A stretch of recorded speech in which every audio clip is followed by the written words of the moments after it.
यह कहानी 1000 साल पहले की है, जब हारून अल रशीद नाम के एक अच्छे और दयालु राजा ने फारस की भूमि पर शासन किया था। राजधानी बगदाद में जहां राजा रहते थे, वहां अली नाम का एक व्यापारी भी रहता था। अली को एक लंबी यात्रा पर जाने की आवश्यकता पड़ गई और इसलिए उन्होंने अपने घर के लगभग सभी सामान बेच दिए और अपने घर को किराए पर दे दिया। अली के पास केवल एक ही चीज बची थी, 1000 सोने के टुकड़े और अपने निजी खजाने को रखने के लिए एक सुरक्षित जगह देखनी थी। अंत में उसने सोने के सिक्कों को जैतून के एक बड़े जार में डालने का फैसला किया और सिक्कों को जैतून के साथ ढक दिया। जब उसने जार अच्छे से बंद कर दिया तो उसने इसे अपने एक दोस्त को दिया जो एक व्यापारी भी था और उससे कहा, आप जानते हैं मेरे दोस्त, कुछ दिनों में मैं अपनी यात्रा के लिए जाने की योजना बना रहा हूँ। आपसे विनती है कि आप जैतून के इस जार को संभाल लें और मेरे लौटने तक इसे अपने पास रखें। व्यापारी ने वादा किया कि वह ऐसा ही करेगा। दोस्ताना अंदाज में उसने गोदाम की चाबी देते हुए कहा, यहाँ मेरे गोदाम की चाबी ले लो, अपना जार वहाँ रख दो जहाँ आप पसंद करते हैं। मैं वादा करता हूँ कि जब आप वापस लौटें तो आपको यह इसी स्थिति में मिल जाएगा। अली की यात्रा उनकी उम्मीद से अधिक लंबी चली। वास्तव में यह यात्रा का 7वां साल था जब वह अंत में वापस जाने में सक्षम था। इस बीच उसको अपने दोस्त, जिसके पास उसने अपने जैतून के जार को छोड़ दिया था, उसके बारे में या जार के बारे में नहीं सोचा। एक शाम वह व्यापारी जिसके पास जार था अपने परिवार के साथ खाना खा रहा था और बातचीत जैतून पर हुई। व्यापारी की पत्नी ने उल्लेख किया कि उसने लंबे समय से जैतून का स्वाद नहीं लिया था। व्यापारी ने कहा, अब जब आप जैतून की बात करती हैं तो आप मुझे एक जार की याद दिलाती हैं जो 7 साल पहले अली ने साथ मेरे पास छोड़ दिया था। उसने इसे मेरे गोदाम में रख दिया जब तक कि वह वापस ना आए। निश्चित रूप से वो अब तक मर चुका होगा क्योंकि वह यहाँ वापस नहीं आया है। हम अभी भी जा सकते हैं और जैतून खा सकते हैं यदि वे अभी भी खाने लायक हैं। मुझे एक प्लेट और एक मोमबत्ती दो, मैं उनमें से कुछ ले आऊंगा और हम उनका स्वाद लेंगे। पत्नी ने कहा, कृपया रुकिए, इतना गलत काम मत करो। तुम्हें पता है कि किसी की देखभाल और विश्वास पर ली गई चीज की हिफाजत करने से अधिक पवित्र कुछ नहीं है। इसके अलावा क्या आपको लगता है कि जैतून अच्छे हो सकते हैं इसके बावजूद कि वे इतने लंबे समय तक पड़े हुए थे?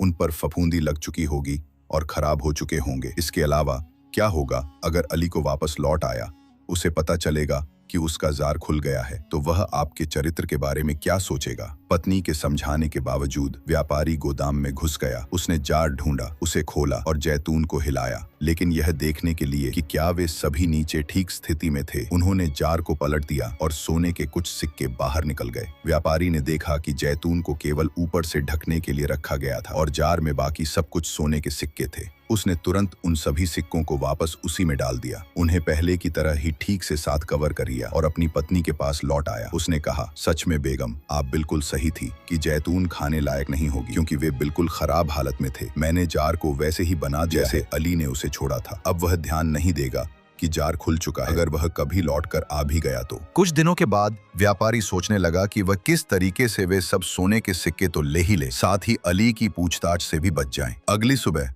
व्यापारी ने बाजार जाकर कुछ ताजे जैतून खरीदे, फिर चुपके से जाकर पुराने जैतून वाले सोने के जार को खाली कर दिया और फिर पूरी तरह से नए जैतून के साथ जार को भर दिया। उन्होंने इसे कवर किया और इसे उस जगह पर रख दिया जहां अली ने इसे छोड़ा था। लगभग 1 महीने बाद अली बगदाद वापस आ गया। अगली सुबह वह अपने दोस्त व्यापारी से मिलने गया। व्यापारी ने इतने साल बाद अली के लौटने पर बहुत खुशी जताई। दोनों पक्षों में सामान्य दुआ सलाम के बाद अली ने व्यापारी से उसे जैतून का जार वापस करने के लिए पूछा जिसे उसने अपने साथ छोड़ा था और इन 7 सालों के दौरान जार को सुरक्षित रूप से रखने के लिए उसे धन्यवाद दिया। व्यापारी ने उत्तर दिया, मेरे प्रिय मित्र, आपके जार को कोई असुविधा नहीं हुई है। ये मेरे गोदाम की चाबी है, जाओ और अपना जार ले आओ। आप इसे वहीं पाएंगे जहां आपने इसे छोड़ा था। अली व्यापारी के गोदाम में चला गया, अपना जार ले लिया और चाबी वापस करने के बाद और एहसान के लिए एक बार फिर अपने दोस्त को धन्यवाद देते हुए वह जार के साथ वापस लौटा जहां वह अस्थायी रूप से रह रहा था। लेकिन जार खोलने पर उसने अपना हाथ नीचे उतने ही पहुंचाया जितना नीचे सोने के टुकड़े रखे थे। जार में सोने के टुकड़े नहीं मिलने से वह बहुत हैरान हो गया। पहले तो उसने सोचा कि शायद उससे गलती हो सकती है। सच्चाई जानने के लिए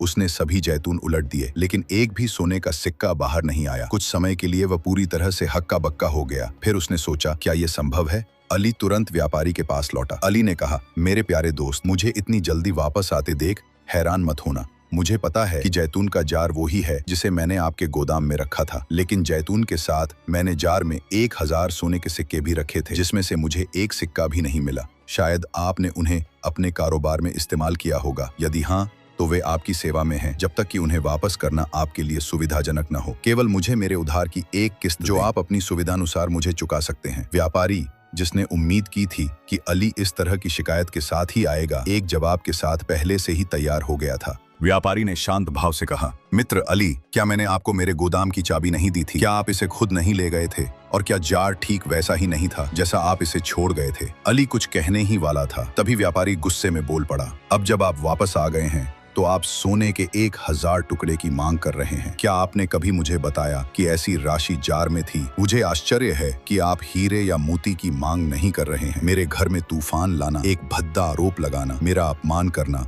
और मेरे अच्छे नाम को कलंकित करना काफी आसान है। चले जाओ। व्यापारी की बात सुनकर गोदाम में मौजूद लोग इकट्ठा होने लगे। पड़ोसी दुकानदार अपनी दुकानों से निकल पड़े कि विवाद क्या है। अली ने अपना पक्ष साझा किया, लेकिन व्यापारी बार बार किसी भी तरह के धोखे से इनकार करता रहा। अगले दिन अदालत में अली ने व्यापारी को अदालत में बुलाया। जज के सामने अली ने बताया कि उसने अपने सोने के 1000 टुकड़े जैतून के जार में छुपाकर व्यापारी के पास छोड़े थे।